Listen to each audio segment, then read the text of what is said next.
आगे भी और पीछे भी। असल में मेरे लिए आज की शाम कलकत्ते को एक नए तरीके से देखने की भी है, क्योंकि बहुत सारी चीज़ें मुझे याद आ गई और कई वक्त बोलते बोलते साइड से खिसक भी गए। मुझे वो दौर याद है जब बोतल लोग तोड़ते थे, और मुझे वो भी दौर याद है जब सट्टा दिखाई होता था उसी दुकान में, और बाद में एक पुलिस अधिकारी ने इस शहर से कलकत्ते से सट्टे की घंटी दिखाई, उसी दुकान में घंटी लगी रहती थी। वो भी एक पीरियड था। और बड़े अच्छी बात यह है कि यही शहर जब इसमें बहुत तरह के मॉल्स खुल रहे थे, तो मुझे कहानी याद आती है मॉल बूम।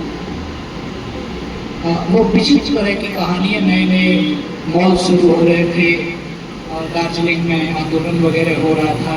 कोई दंपत्ति आया तो यहीं फंस गया कलकत्ते में, तो उसने तय किया कि हम लोग एक दिन एक मॉल में जाएंगे, घूमेंगे, खाना खाएंगे, पिक्चर देखेंगे, घर चलेंगे। बड़ी अच्छी कहानी है और उसकी लेखिका यहीं बैठी हुई है, शर्मिला बोहरा ज़ादा। मैंने कहानी इनके मुझसे ही सुनी थी और मुझे वो कहानी याद है। मीरा जी को मैं व्यक्तिगत तौर पर धन्यवाद देता हूँ कि इसको चीज़ों को दोबारा लाना, और सही सही अमरनाथ जी से मैं सहमत हूँ कि शुरुआत के अंक लगे कि अब ये कुछ दिन बाद ये पत्रिका बंद हो जाएगी, लेकिन इसका दोबारा नए तरीके से इन्कार्नेशन हुआ और नए नए विषयों पर आई है, नए नए लोगों को जोड़ा गया है। कम से कम यही अंक नहीं है, पीछे के भी कई अंक इतने महत्वपूर्ण हैं और सबने लिखा है।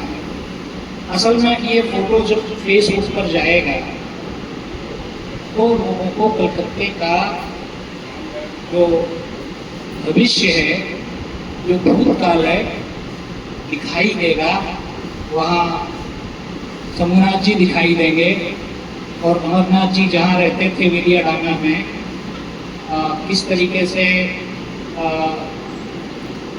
कई लोगों ने, मैं नाम नहीं ले रहा हूँ, किस तरीके से नई पूरी पीढ़ी खड़ी की, किस तरह पीएचडी कराई, किस तरह आज की तारीख में हिंदुस्तान में जो हिंदी ऑफिसर्स की नियुक्ति हो रही है उसका एक बड़ा हिस्सा कलकत्ते से है, ट्रांसलेटर्स का है। क्योंकि यहाँ जिस सभ्यता की बात हम कहना चाह रहे हैं, बार बार कह रहे हैं, वो झूठ सभ्यता है। और यहाँ इस जगह से कम 200 मीटर इधर, 200 मीटर उधर महेश जी बैठे हैं, यहाँ जूट मिल्स रहे हैं। और जूट मिलों की वो परंपरा रही है कि हर जूट मिल में एक लाइब्रेरी है, हर जूट मिल में एक स्कूल है, हर जूट मिल में एक ऐसा दवाई का दुकान है जहाँ पर सबको एक ही दवाई मिलती है। 4-5 हरे रंग के जार रखे रहते थे, आओ एक गिलास पानी पियो ठीक हो जाओ। तो इन पर भी काम बहुत बाकी है, थिएटर पर काम बाकी है, मैं काम बाकी है अपनी वापस ले रहा हूँ। ये वो चीज़ें हैं जो हमें याद आती हैं। मुझे ये भी आता है कि मैं बहुत क्लास 2-3-4 में पढ़ता था और पिक्चरों के बाहर में जो पोस्टर लगे रहते थे वो देखता रहता था, स्कूल नहीं जाता था। मेरे बाप मुझे बहुत पिटाई करते थे, ये भी याद है। और मुझे वो भी याद है कि किस तरीके से 50-50 पैसा की साइकिल भाड़े पर मिलती थी और हमारे लोग कहते थे कि ट्राम लाइन के उस पार साइकिल मत ले जाना, लेकिन ट्राम लाइन के उस पार ही जाते तो पिट जाते।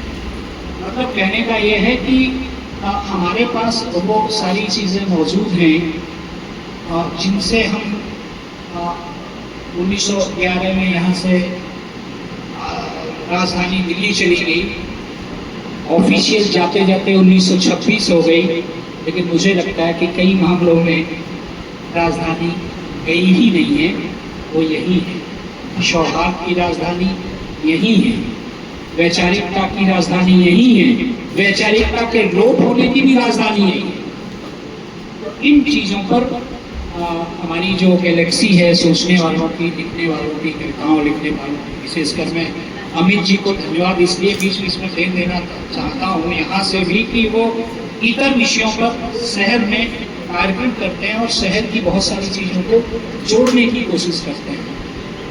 मैं मुझे माफ़ी मांग लेनी चाहिए थी, लेकिन मैं अब माफ़ी मांगता हूँ, क्योंकि मैं और बातें करीब 2:30 बजे खिदिरपुर से चल रहे हैं। आज हावड़ा ब्रिज उधर वाला बंद है और इधर वाला पूरा जाम है, तो मैं बहुत सारी अच्छी चीज़ें नहीं सुन पाया, मैं वंचित भी रह गया। और जो कि मृत्युंजय जी उठकर चले गए, तो मृत्युंजय जी का मैं आज अपडेटिंग कर दिया, लेकिन मेरे पास मृत्युंजय जी की जो अपडेटिंग है वो बालीगंज के बाद वाली है, पहली वाली नहीं है। तो मैं भी समृद्ध हुआ, मुझे बहुत सारी चीज़ें आज अपने को अपडेट करने का मौका मिला, और इसके लिए जो धन्यवाद के पात्र हैं हमारे विनोद यादव हैं, मीरा जी का जो नेतृत्व है वो है। और एक चीज़ बोलते हुए हमें बहुत अच्छा लग रहा है कि इस शहर में एक 200-250 साल पुराना रिसर्च इंस्टीट्यूट है, एशियाटिक सोसाइटी। पिछले 6 महीने में हम लोगों ने ये कोशिश की है कि भोजपुरी की या दूसरी इतर भाषाओं की जो भी किताबें आ रही हैं, हम लोग उनको लाइब्रेरी में इंक्लूड कर रहे हैं। और इसके लिए मैं विनोद यादव को धन्यवाद देता हूँ। हमारा विनोद यादव जी एशियाटिक सोसाइटी के मेंबर हैं, और इस तरह की योजनाएं वो हमेशा बांटते हैं, बोलते नहीं हैं। मैं इनको भी धन्यवाद देता हूँ और सभी को धन्यवाद देता हूँ कि इस तरह की पत्रिका का अंक आए या ना आए। लेकिन शंभुनाथ जी से भी मैं आग्रह करूँगा कि सर, एक दो अड्डा अपने यहाँ भी रख लीजिए, कुछ कविताएं हम आपको भी सुना डालें, तो एक सीरीज बनेगी। अमित जी से भी कहेंगे कि संस्थान है, एक दिन अड्डा कलकत्ते पे रख लें, क्योंकि कलकत्ते का जो नॉस्टैल्जिया जिसको कहते हैं वो ख़त्म नहीं होता है। ख़त्म इसलिए नहीं होता है कि यहाँ लिविंग म्यूजियम्स हैं, नॉर्मल म्यूजियम्स हैं, जिंदा लोग हैं जिनके पास में 30-40 साल के वो अनुभव हैं जो वही बता सकते हैं, जिनका डॉक्यूमेंटेशन कहीं नहीं है। मुझको जालंग लाइब्रेरी याद आती है, राम मंदिर लाइब्रेरी याद आती है, जिसमें हम लोग शुरुआत में अपनी भाषा की मीटिंग्स करते थे। और किस तरीके से संस्था बड़ी हुई, संस्था ने किस तरीके से काम किए, मैं सभी को धन्यवाद देता हूँ। और जिनको मैं नहीं सुन पाया, मैं उनसे बाद में बात कर लूँगा कि यहाँ से हम लोग एक छोटी सी ही सही शुरुआत करें, और हम लोग महीना, 2 महीना, 3 महीना, 4 महीने में कलकत्ते के बारे में बैठें।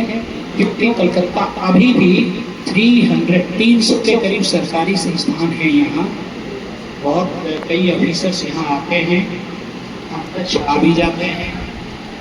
हम लोग कहते हैं हाँ भाई ठीक है, तो कम से कम हमको भी बताएं कि कलकत्ते में ये भी है, कलकत्ते की ये भी परंपराएं हैं, कलकत्ते में ये रीडिंग चीज़ें हमारे पास मौजूद हैं। बहुत बहुत धन्यवाद।